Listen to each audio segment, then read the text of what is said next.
মা মা আমি এই বড় বড় এগুলো খাবো। আরে বাবা আজকে তো হাতে টাকা নেই, আরেকদিন কিনে দিব তোকে, চল। না মা আমি এখনই খাবো এই বড় এগুলো। কি বাবা তুমি বড়ই খাবা? দাঁড়াও আমি তোমাকে বড়ই দিচ্ছি। আর ম্যাডাম আপনার কাছে টাকা নেই তাতে কি হয়েছে? আপনার ছেলে বড়ই খেতে চাইছে না, দাঁড়ান আমি এমনিতে আপনার ছেলেকে বড়ই দিচ্ছি। এই না বাবা বড়ই। অনেক ধন্যবাদ বোন তোমাকে। আন্টি আপনি অনেক ভালো, আপনাকে অনেক অনেক ধন্যবাদ। তুমি পেট ভরে বড়ই খেও। আচ্ছা বাবা। আচ্ছা বোন তাহলে আসি। আচ্ছা ঠিক আছে। বড়ই কত টাকা কেজি? 100 টাকা কেজি ম্যাডাম। কি 100 টাকা কেজি? কম হবে না?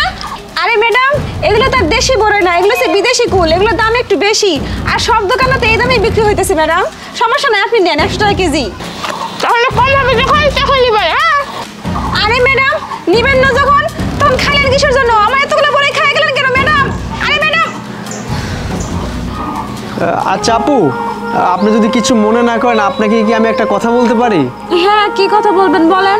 একটু আগে একটা ছেলে আসছিল আপনার দোকানে, অনেকগুলো বড়ই দিলেন ফ্রিতে, বাট একটা ম্যাডাম আসলো, ভদ্র ম্যাডাম, উনি 2টা বড়ই খাইছে আর আপনি চিল্লাচিল্লি করলেন, মানেটা তো বুঝলাম না। আরে ভাই তাহলে শোনেন, ওই যে একটু আগে যে আমার দোকানে আইছিল একটা মহিলার ছোট একটা বাচ্চা, ওই বাচ্চাটার অনেক বড়ই খাইতে মন চাইছে। আর মনে করেন আমার এখানে তো দেশি বিদেশি অনেক রকম বড়ই আছে, আর ওই বিদেশি বড় বড় বড়ইগুলোই খেতে চাইছে, কিন্তু ওর মায়ের কাছে তো টাকা ছিল না, বুঝতে পারছেন? এখন ছোট বাচ্চা, ওর আত্মায় খুব টান ছিল, বুঝতে পারছেন ভাইজান? ছোট বাচ্চাটা খাওয়ার জন্য কেমন করতেছিল দেখে আমার খুব কষ্ট লাগছে, খুব খারাপ লাগছে। আর একটা কথা কি জানেন, মানুষের আত্মায় যখন কোনো কিছু টানে তখন আত্মারে খাইতে দিতে হয়, ঠিক আছে? মানুষের যখন খাইতে মন চায় তখন তো খাওয়া লাগে, কিন্তু ওই মহিলার কাছে তো টাকা ছিল না, তাই আমার দেখে খুব মায়া লাগছে, এর জন্য আমি তারা কিছু বড়ই দিছি খাওয়ার জন্য। তারপরে যে আসলো যে মহিলাটা, ওই মহিলাটা খাচ্চর মহিলা, বুঝেন নাই? ওই মহিলাটা প্রত্যেক দিন এরকম করে আমার দোকানে আইবো আর জিগাইবো এই বড়ের দাম কত, ওই বড়ের দাম কত, একটা করে নিব, টুক করে মুখে দিব, খাইবো আর চলে যাইবো, বুঝছেন?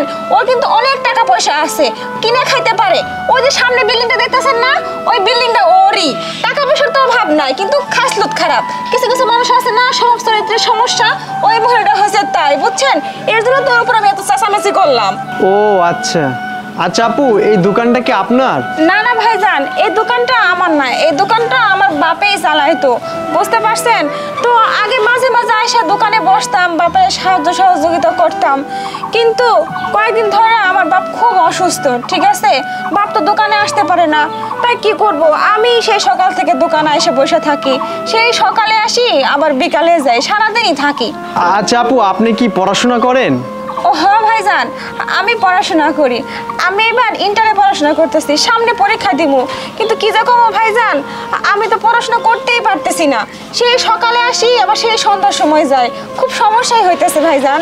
আমার না অনেক বড় স্বপ্ন, আমি পড়াশোনা করে অনেক বড় হব, অনেক বড় চাকরি করুম, অফিসার হব, বুঝছেন? কিন্তু কি করুম ভাইজান, কোন কষ্টের কপাল, দুঃখের কপাল, এই ফলের দোকানে বসতে হয় বইলা ঠিকমতো পড়াশোনাটাও করতে পারি না, সেই সকালে আসি রাত্রে যাই, সময়ই পাই না পড়াশোনা করার, কি আর করুম কোন?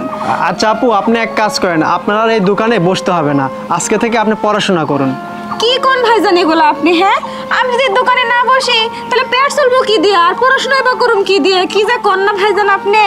আসলে আপু হয়েছে কি জানেন, আমাদের না সয় সম্পত্তি টাকা পয়সা প্রচুর, কিন্তু আমার একটা বোন নেই, আর আপনাকে তো আমি বোন ডেকেছি তাই না, তাই ভাই হয়ে কি আপনার জন্য আমি সাহায্য করতে পারি না?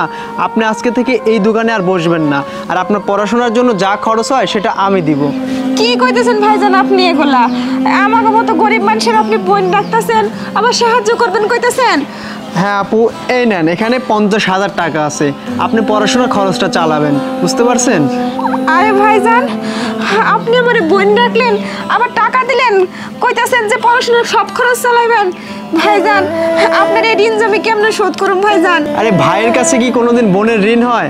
আর আমি তো আপনাকে বোন ডেকেছি তাই না, আমি যত দ্রুত সম্ভব আপনাকে আমার মায়ের কাছে নিয়ে যাব, আর এই টাকাটা রাখুন, যখন যা প্রয়োজন হয় আমাকে জানাবেন। আর ওই যে সামনে একটা বিল্ডিং দেখছেন না, ওটা আমার অফিস, যখন প্রয়োজন হয় অফিসে চলে আসবেন, ঠিক আছে? আচ্ছা ভাইজান ঠিক আছে, অনেক ধন্যবাদ আপনারা ভাইজান। আচ্ছা ঠিক আছে, আমি এখন আসি। হ্যাঁ আমি মনে রাখুন ভাইজান। আচ্ছা ঠিক আছে। আচ্ছা।